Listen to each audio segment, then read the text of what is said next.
Mahusay nating lahat. Halina't salubungin natin ang bagong Gobernador General, si Gobernador General Fernando Miguel Bustamante. Viva el Rey! Viva! Mabuhay si Bustamante! Mabuhay! Maraming salamat sa inyong pagsalubong sa akin. Ngunit hindi sanay sa ingrandeng pagbati.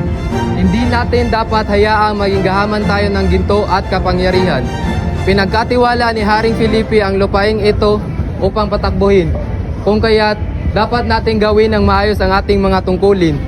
Ngunit ngayon, tayo magpista at magsaya ngayong gabi.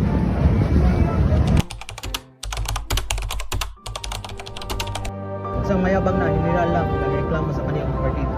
Sa kailanman hindi karapat dapat sa posisyon.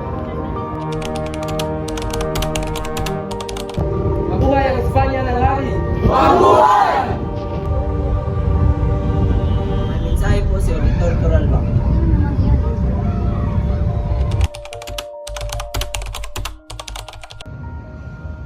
Bilang Prime, ang simbahan dapat may tugon nito ng maayos. Tayo ang sugo ng mga Diyos.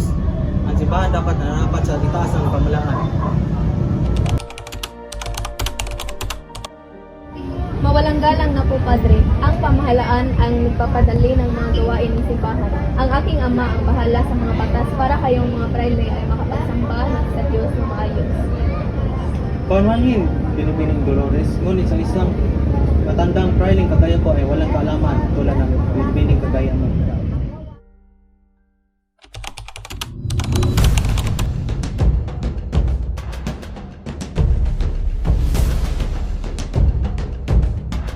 Regalong ito ay ialay sa simbahan. Ang kalangitan ay isang lugar para sa lahat.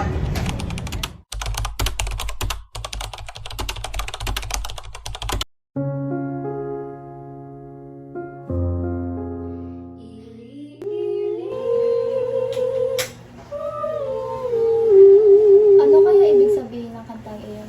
Ano yun, mahal kong ano? Ang kantang iyong inaawit, tungkol sa ano to? At bakit mo naman iyan natanong? Ayos ka lang ba, Iha? Fernando, saan ka naman patungo? Sa opisina ng Auditor General, sisiyasatin ko ang kaba ng bahay ng hari. Mag-ingat ka.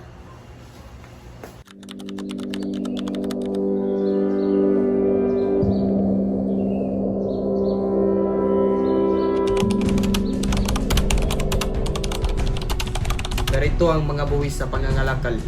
Mula sa pangangalakal, ito ang iyong bahagi, Padre Totanis. Muchas gracias, General.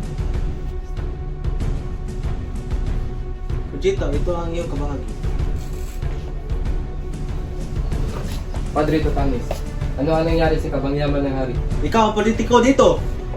Sinabi ng mga opisyal na sa tanggap mo ang bahagi. Hindi, nagkakamali ka. Ito ang kaba ng hari. Wala itong laman. Ang lakas ng loob mo. Guardia, dalhin mo siya sa Port Santiago. Pakiusap, humingi ako ng paumanhin.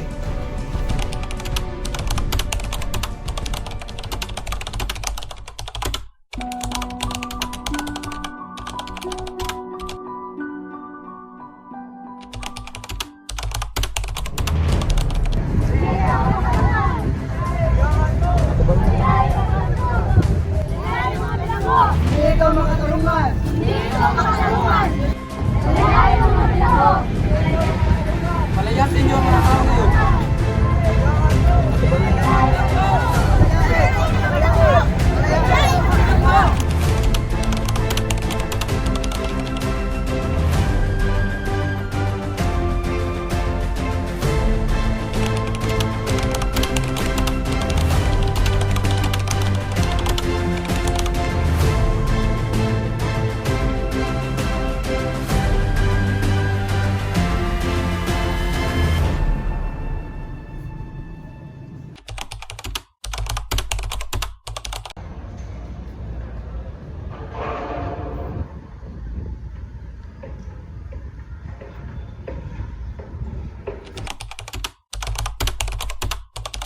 Gobernador, nais ko lamang ipaalam sa iyo na plano kayong ipapatay ng mga pare.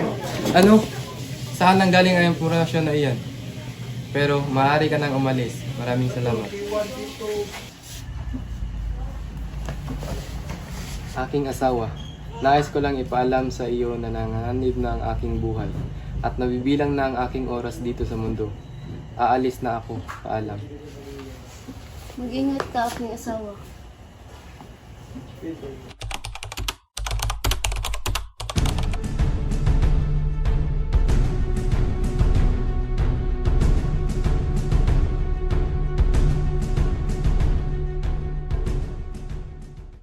Bakit kayo naparito? Ito kami para patayin ka.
Sana sa likas at kapalan ng dumating sa ngalan ng Panginoon.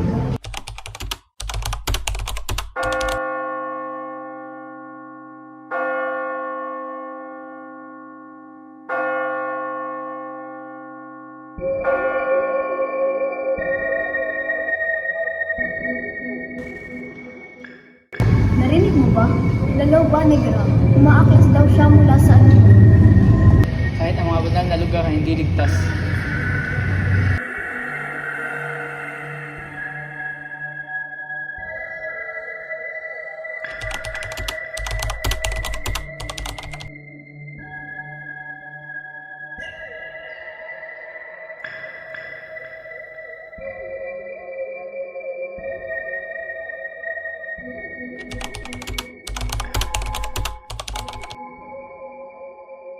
Tignan mo!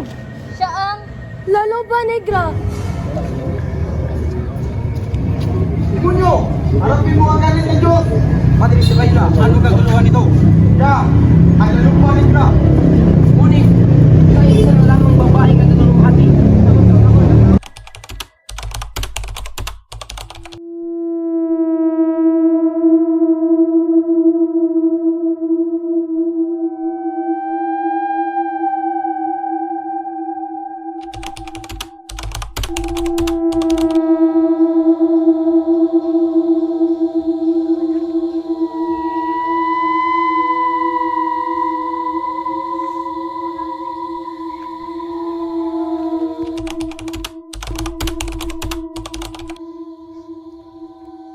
Isa, alam ko kung sino ka. Ba't ka rin dito? Sinusundan mo ba ako? Huwag kang mag-alala, maaari kitang tulungan. Ngari ba tayo mag-usap sa aking tahanan? Oo.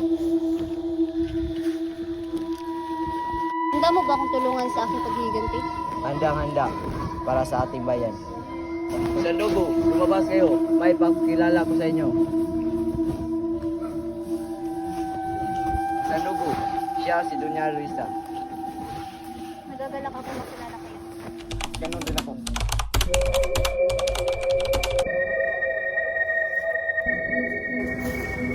Kayo ang dahilan kung bakit nawala ang aking minamahal na asawa.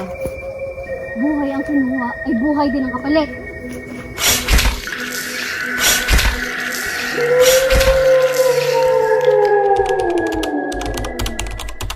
Pagpalain sana kayo ng ating bathala at naway gabayan kayo sa inyong pagsasama bilang bagong mag-asawa.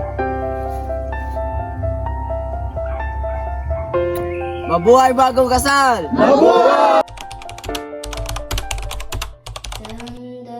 Tandansoy bayaan ikaw, kauli ako sa bayan,